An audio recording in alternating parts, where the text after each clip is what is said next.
Pierre Richard est un comédien français, que les fans appellent rien de moins que la Grande Blonde, d'après le titre du film qui a rendu l'interprète célèbre pour la première fois. Pour les téléspectateurs russes, l'artiste reste autant un symbole de la France que la Tour Eiffel et Notre-Dame de Paris. Richard possède un charme unique et un magnétisme artistique qui incite le public à suivre de près sa performance à l'écran. Enfance et jeunesse. Le 16 août 1934, un fils naît dans la famille d'un grand industriel français. Le descendant d'une famille aristocratique reçut dès sa naissance un nom complexe, ses parents le nommèrent Pierre Richard Maurice Charles Léopold de Feuille. Le père de la future star du cinéma avait deux passions dans la vie, les belles femmes et les courses de chevaux. Déjà dans sa jeunesse, il a perdu une fortune de plusieurs millions de dollars lors des courses et a envoyé sa femme et son fils dans la propriété de son père. Pierre était encore un enfant lorsque ses parents ont divorcé.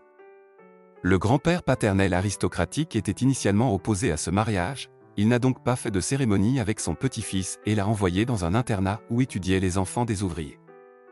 En grandissant, Richard se souvient que le lundi, le chauffeur l'amenait à l'école dans une luxueuse limousine, cela a duré 8 ans. Le garçon vivait dans un internat 5 jours par semaine et était obligé de communiquer avec des enfants issus de familles pauvres. Les camarades de classe n'ont pas perçu l'homme riche et sont restés à l'écart. Pour gagner la sympathie, Richard a enfilé un masque de clown, fait des grimaces et plaisanté. Durant cette période de sa vie, Pierre a appris la vérité, s'ils se moquent de vous, c'est qu'ils ne vous détesteront pas et ne vous battront pas. Les professeurs grondaient Pierre pour ses pitreries et lui rappelaient souvent sa noble origine. L'acteur dit qu'en lui, il y avait une confrontation chronique entre deux personnalités, un aristocrate et une personne ordinaire. Le grand-père maternel Argimiro Polazzini était marin, mais il soutenait les efforts d'acteur de son petit-fils. Quand Pierre avait 12 ans, Argimiro mourut. Avant sa mort, le vieil homme a déclaré que son petit-fils était le seul de sa famille à pouvoir tout réaliser dans la vie, ce qui prédisait la carrière d'acteur de Richard. À l'âge de 18 ans, le gars savait avec certitude qu'il suivrait des cours de théâtre, mais sa famille était contre cette idée. Puis Pierre s'est enfui de chez lui. Le jeune homme est arrivé dans la capitale française et a suivi des cours de théâtre, mais il n'a pas été accepté, citant son apparence comme peu attrayante pour la profession. Richard n'a pas abandonné et s'est assuré de s'inscrire au cours d'art dramatique de Charles Dulaine. Après avoir obtenu son diplôme, l'acteur a travaillé à temps partiel dans des cabarets, des music-halls et sur scène. En duo avec l'artiste pop Victor Lanoux, Pierre participe à des concerts organisés sur la scène du cabaret du Quartier Latin. Richard lui-même a inventé les intrigues de ses sketchs comiques. Dans le même temps, est née l'image d'une personne modeste et distraite, dont la vie est remplie de situations absurdes. L'acteur n'est entré dans le grand cinéma qu'à l'âge de 33 ans. Film avec Pierre Richard. Sa biographie créative au cinéma a commencé en 1967 avec son travail dans la comédie Un idiot à Paris. C'est dans ce film que l'acteur est apparu devant le public sous l'image précédemment trouvée d'un excentrique absurde. En 1968, Pierre Richard joue dans le film Bienheureux Alexandre. La rencontre avec le réalisateur de ce film, Yves Robet, est devenue marquante pour l'acteur. En 1972, il invite Richard à jouer le rôle principal dans la comédie La Grande Blonde dans une chaussure noire. Ce film est devenu un classique du cinéma et le public a découvert le talent de Richard. Le film, construit sur des paradoxes amusants, de la confusion et une parodie des romans policiers occidentaux, a été retenu par le public non seulement pour la performance magistrale des acteurs, mais aussi pour la superbe robe de l'héroïne Christine, interprétée par Mireille d'Arc. Il a été créé par le couturier français Guy Laroche, présentant au public la partie avant chastement fermée du modèle et la partie arrière ouvertement érotique. La robe fut ensuite exposée au musée de la mode et du textile du Louvre. En 1974, sort une suite à la comédie Le Retour de la Grande Blonde, qui ne connaît pas moins de succès. 2 ans plus tard, Pierre a joué dans le film Toy, après quoi il s'est réveillé de renommée mondiale. Le personnage principal de la comédie, le garçon Eric, a été interprété par le jeune interprète Fabrice Gréco, qui s'est ensuite construit une carrière d'acteur. Il est intéressant de noter que la bande originale de ce film a été écrite par le compositeur Vladimir Kosma, auteur de la musique de nombreux films avec la participation de Richard. En 1980, sort le film The Umbrella Injection, dans lequel le héros, un acteur en herbe, signe par erreur un contrat avec un mafieux, pensant qu'il est producteur de films. L'intrigue du film est basée sur le meurtre en 1978 du dissident bulgare Georgi Markov, perpétré à Londres par un agent des services secrets bulgares utilisant un parapluie empoisonné. L'homme assassiné lui-même s'est avéré être l'homonyme complet de l'écrivain romancier, auteur des livres Les Strogoff et Le sel de la terre. Malgré le fait que le film ait jeté une ombre sur l'URSS, un an après la première, il a été projeté aux téléspectateurs soviétiques. Un an plus tard, l'artiste joue dans le film Malchanceux avec Gérard Depardieu, qui marque le début de leur tandem populaire. Plus tard, ils ont enrichi leur filmographie commune avec les comédies pétillantes d'Ad et Runaway. C'est l'époque dorée de Pierre Richard.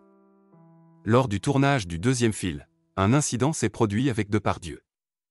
Il s'est littéralement endormi sur le plateau alors qu'il était censé livrer des répliques à son collègue. En 1996, l'acteur est apparu dans le film I et une recette pour un cuisinier amoureux de la réalisatrice géorgienne Nana Zoraz. Pour son rôle, Richard a reçu un prix au Festival du film de Karlovy Vary et le film a été nominé pour un Oscar. Au début des années 2000, le genre comique présent dans la collection de l'artiste a commencé à céder lentement la place à des œuvres cinématographiques plus sérieuses. En 2003, l'acteur endosse le rôle de Robinson Crusoe dans le film d'aventure réalisé par Claude Léger. Dans l'interprétation moderne, le personnage principal est le propriétaire de sa propre entreprise, abandonné sur une île déserte par des ouvriers rebelles. Dans ce rôle, Pierre Richard réalise son rêve qu'il chérit depuis l'âge de 20 ans. Dans le mélodrame amer Shine Goes Online, le comédien a joué le rôle principal d'un romantique âgé qui a perdu le sens de la vie après la mort de sa femme. Pour sortir son père de la dépression, sa fille lui achète un ordinateur. Sur les réseaux sociaux, le héros de Richard retrouve un nouvel amour. L'acteur lui-même a admis maîtriser l'application WhatsApp, avec laquelle il communique toujours avec sa famille. En 2018, avec la participation de Richard, est sortie la comédie You Can't Run Away From Your Family, dans laquelle il joue aux côtés de Danny Boone, Lynn Renaud et Laurence Arne. Avec Sophie Marceau, l'acteur est apparu dans le film Madame Mills, la voisine parfaite. Dans une interview, Pierre a noté qu'au début de sa carrière, il était accablé par le rôle d'un drôle de perdant. Il voulait jouer dans un film sérieux, s'essayer à un rôle dramatique. Lorsque, dans ses œuvres ultérieures, l'artiste commença à incarner les images complexes dont il rêvait, il eut envie de revenir aux personnages de bande dessinée. Dans les nouveaux films, les héros de Richard devaient souvent mourir, parfois dès les premières images. En 2022, Richard a de nouveau joué en tandem avec son vieil ami Depardieu dans la tragicomédie franco-japonaise Le goût du bonheur sur un chef âgé parti au Japon à la recherche du goût idéal pour son plat. Et début 2023, Pierre est apparu au casting du nouveau volet de la franchise comique culte sur deux amis gaulois invincibles, Astérix et Obélix, l'Empire Céleste. Une première importante de 2023 avec la participation de Pierre Richard a été le film Jeanne du Barry, dans lequel la Française Maïwenn est devenue scénariste, réalisatrice et actrice principale. Dans l'histoire de ses amours avec Louis XV, son partenaire était Johnny Depp. Malgré les scandales entourant les procès, l'actrice n'avait pas peur d'un projet commun avec une star hollywoodienne. Le film a été présenté au Festival de Cannes, après quoi les droits ont été transférés à la plateforme cinématographique Netflix. Les principaux participants au tournage se sont rendus au Festival de Cannes au printemps 2023. Johnny Depp a surpris tout le monde avec sa silhouette améliorée et Pierre Richard avec son apparence rafraîchie. La pandémie a eu un impact négatif sur sa santé, mais l'artiste a désormais retrouvé des forces et des forces. La cérémonie d'ouverture s'est déroulée en présence de stars telles que Michael Douglas, Catherine Deneuve et Naomi Campbell. Affaires et musique. En plus du cinéma, l'acteur a réussi à faire preuve de talent dans d'autres domaines. Au milieu des années 80, Richard devient propriétaire de 20 hectares de vignes situées dans le sud de la France et se lance dans la production de vin. L'entreprise s'est avérée fructueuse, les bouteilles ont été fournies en grande quantité aux restaurants français et belges. En 2013, l'artiste a présenté des échantillons de sa propre production à des acheteurs russes et ukrainiens. L'acteur a également réussi à plaire aux fans avec son talent musical, en enregistrant des compositions et en se produisant sur de petites scènes. En 2020, Richard sort l'album Noir Nuit à jour. Particularité du disque, l'artiste ne chante pas, mais lit le texte de l'essai poétique Petit éloge de la nuit, créé par Ingrid Astier. La conception musicale du disque a été réalisée par Jean-Baptiste Anac, célèbre interprète de morceaux électroniques. À l'occasion de la sortie, une vidéo en noir et blanc a été tournée dans l'esprit d'un western sombre, dans laquelle apparaît Pierre lui-même. Théâtre et livre. La riche expérience d'acteur de Pierre l'a incité à partager avec ses fans des histoires intéressantes de sa carrière cinématographique. En 2015, le livre de mémoire du français, Je ne sais rien, mais je dirai tout, a été publié avec une préface de Gérard Depardieu, du nom du film du même nom de 1973 avec Richard. L'artiste s'est également essayé en tant que metteur en scène de théâtre. Ainsi, en 2016, il a présenté en Russie la pièce originale Pierre Richard I, basée sur les faits de la biographie de l'interprète. En particulier, la production raconte ce qui s'est passé dans les coulisses de films légendaires tels que The Toy, The Umbrella Injection et d'autres. En Russie, Richard est devenu l'un des premiers artistes étrangers à visiter la Russie, qui était alors encore l'Union soviétique. Lors de soirées créatives avec le public soviétique, il a parlé de son amour pour la culture russe. Pierre a étudié attentivement le système de Konstantin Stanislavski, a lu Fyodor Dostoïevski et Léon Tolstoï.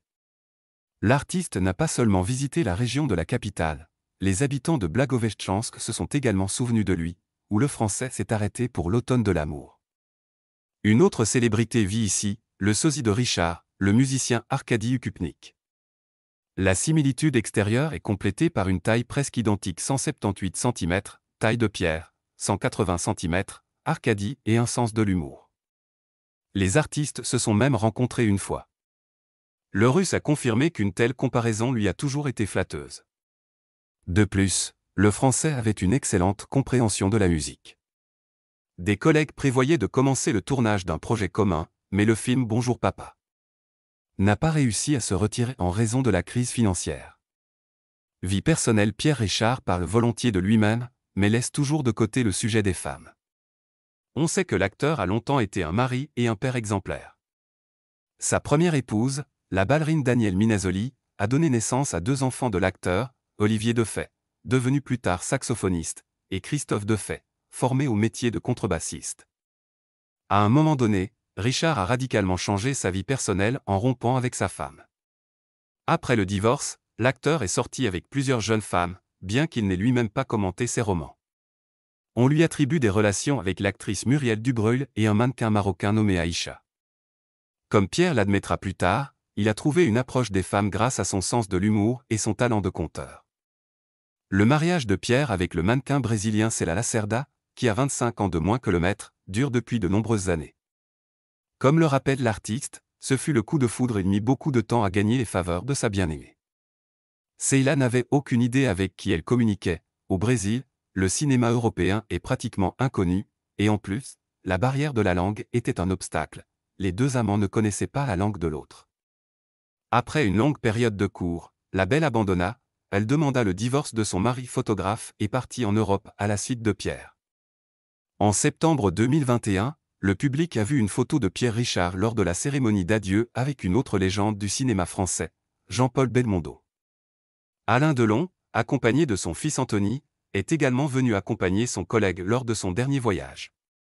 On a également appris que le célèbre blond avait confié à son fils Christophe la direction de son propre domaine viticole et de la marque Château Bel-Évêque.